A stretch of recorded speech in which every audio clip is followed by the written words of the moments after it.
Budget negotiators in Washington are trying to work through an impasse regarding the budget for the Department of Homeland Security. Just today, the White House rejected the latest offer from Democrats. I was able to spend some time with U.S. Senate Majority Leader John Thune, and we talked specifically about the state of ICE and Homeland Security. Senator Thune was in Sioux Falls for a financial roundtable when I asked him if he thinks changes need to be made to how ICE conducts its operations. I would say yes, and I think changes have been made. Thune tells me when Border Czar Tom Homan was put in charge of ICE operations in Minnesota, things began to improve, both in an ordered drawdown of ICE agents in Minneapolis, but also what Thune says was a refocusing of ICE's overall mission. And it seems like they got a little bit off track in Minneapolis with that. Off track in the sense of not being focused on what the originally stated mission of ICE was going to be under the Trump administration, to target criminals and what the administration referred to as the worst of the worst, and not just touting the number of people who might be in custody. I think prioritizing the people, having a quota system where you have to pick up so many people every day doesn't seem like the way you want to go about doing this. If you're trying to prioritize, the levels of getting dangerous people out of the country, for example.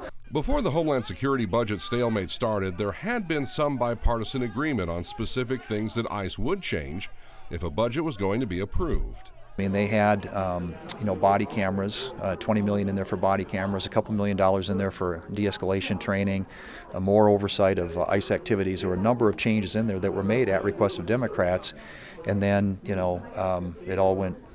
went out the window. But while there had been some agreement, the disagreement, at least one of them, comes over ICE agents wearing masks as they carry out their duties. Police agencies nationwide have officers responsible for enforcing the law. They don't wear masks. So why do ICE agents need them? I asked Senator Thune, should ICE agents be masked?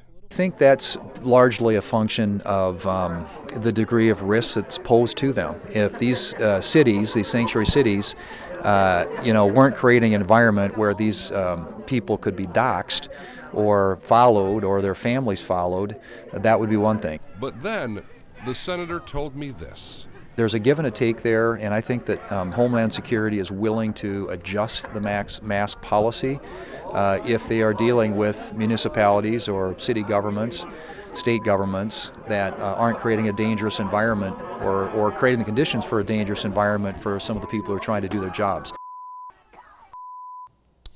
Tonight, the Trump administration says it remains interested in good faith conversations, but maintains they will remain committed to continued immigration enforcement.